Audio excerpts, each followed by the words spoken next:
नमस्कार. Prime point मध्ये मी सुहास आपल्या सगळ्यांचं स्वागत करतो. हेडिंग तर तुम्ही बघितलेलं आहे की पुण्यातली प्रभाग रचना जी आहे ती प्रभाग रचना फायनल झालेली आहे आणि त्याचबरोबर पुण्यामध्ये जी काही आता महापालिकेची निवडणूक होणार आहे ती अत्यंत चुरशीची होणार आहे हे देखील आता स्पष्ट होत आहे. आणि सगळ्यात महत्वाची गोष्ट म्हणजे याच महापालिकेच्या तोंडावर काँग्रेसमधनं काँग्रेस पुणे शहरातले काही महत्वाचे नेते काँग्रेसला सोड चिठ्ठी देण्याचा देखील विचार करतायत. हे नेते कोण आहेत, त्यामुळे काय राजकारण होईल आणि पुण्याची ही निवडणूक ही कशी होणार आहे हे आपण थोडक्यात सगळं बघूयात. पण हे सगळं बघण्याच्या आधी दोन महत्वाच्या मुद्द्यांना देखील आपण स्पर्श करूयात. ते म्हणजे उद्या 8 तारीख आहे आणि उद्या सुप्रीम कोर्टामध्ये धनुष्यबाण कुणाचा यावर अंतिम सुनावणी होणार आहे. याकडे अख्ख्या देशाचं लक्ष लागलेलं आहे, कारण जो काही निकाल येईल तो निकाल हा अभूतपूर्व असेल. अगदी कायद्याच्या भाषेत जरी आपण म्हणलं तरी तो कायद्याच्या परिभाषा बदलणारा तो निकाल असेल असं देखील बोललं जात आहे.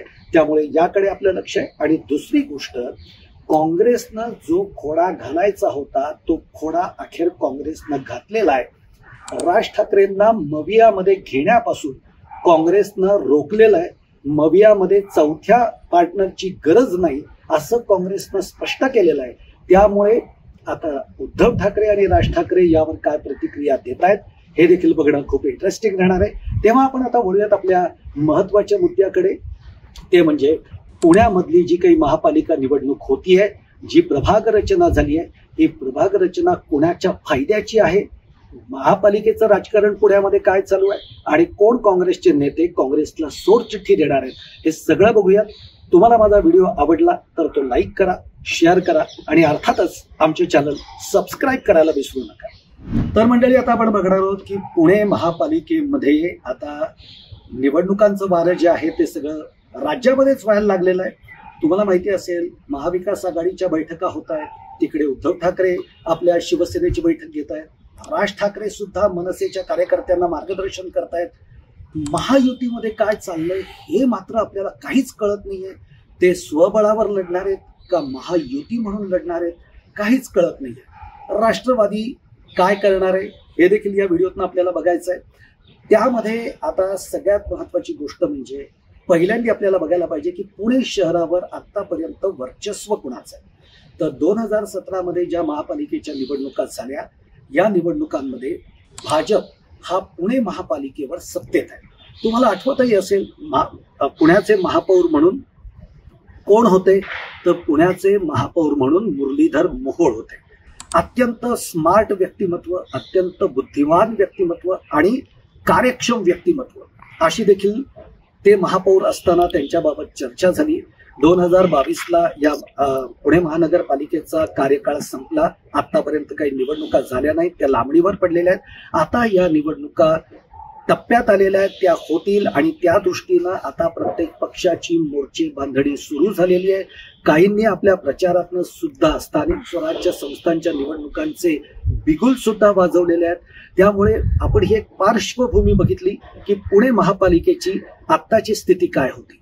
आता आपण हे बघणार आहोत ते म्हणजे प्रभाग रचना ही अगदी नुकतीच काल परवामध्ये जाहीर झालेली आहे. आता ही प्रभाग रचना जेव्हा जाहीर होत असते तेव्हा ती अर्थातच राज्यामध्ये जो सत्ताधारी पक्ष आहे तो सत्ताधारी पक्ष त्या त्या शहरामध्ये आपल्या सोयीची प्रभाग रचना करत असतो आणि तशा पद्धतीने ही प्रभाग रचना पुण्यातली करण्यात आलेली आहे. आता मुंबई आणि पुण्यातला जर आपण विचार केला तर फरक काय आहे हे तुम्हाला मी सांगतो, तो आपण थोडक्यात बघू. मुंबईमध्ये एकूण 227 प्रभाग आहेत. आता मुंबईमध्ये वॉर्ड म्हणजे एका प्रभागामध्ये वॉर्ड असणं अशी काही तिथली रचना नाही आहे. पण पुण्यामध्ये एक प्रभाग त्याच्यामध्ये 4 वॉर्ड येतात, अशा पद्धतीची इथल्या प्रभाग रचना आहे. तर त्या दृष्टीनं पुण्यामध्ये किती प्रभाग येतात, तर पुण्यामध्ये एकूण 41 प्रभाग येतात आणि या प्रभागांची जी रचना आहे ही आता पूर्ण झालेली आहे. आतापर्यंत या बाबतीमध्ये कुणाच्या काही हरकती असतील तर त्या मागवण्यात आलेल्या होत्या.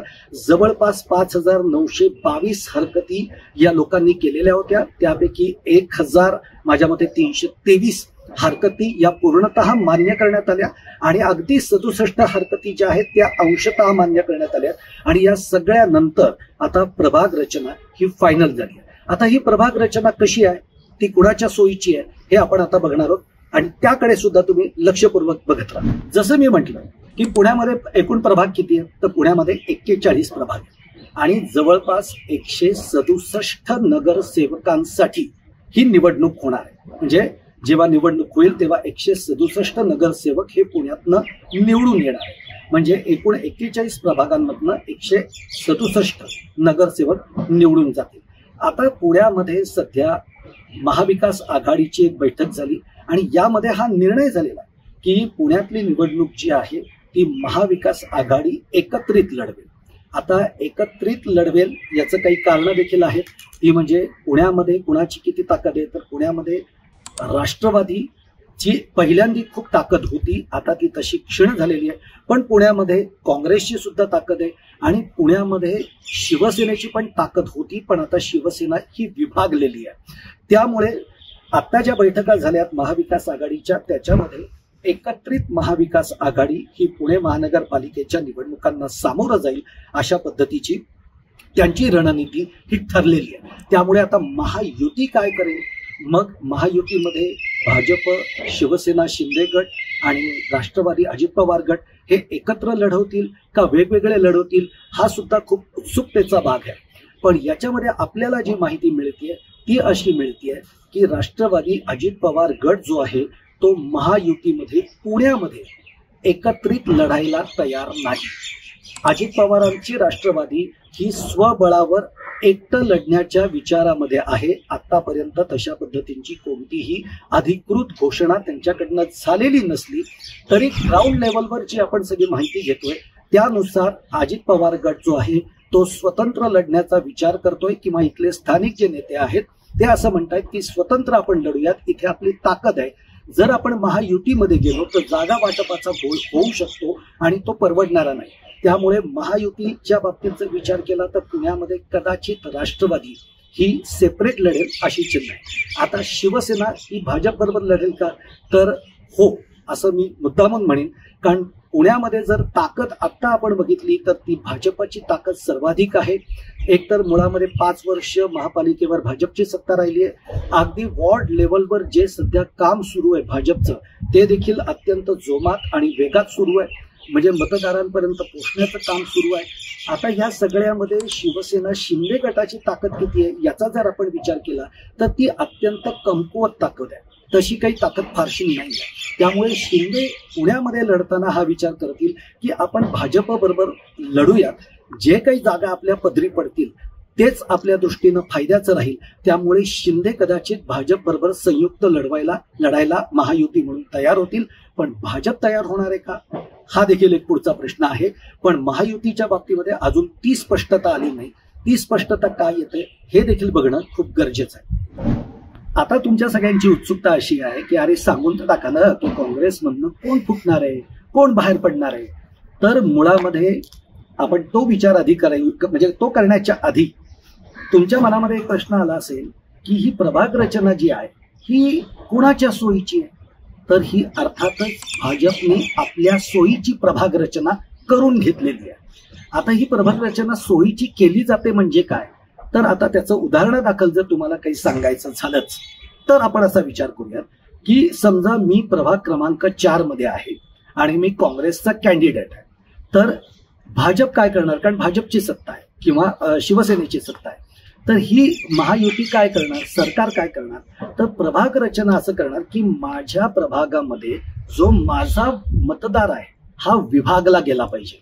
मग त्याप्रमाणे त्या प्रभागाच्या सीमा ठरवल्या जातात.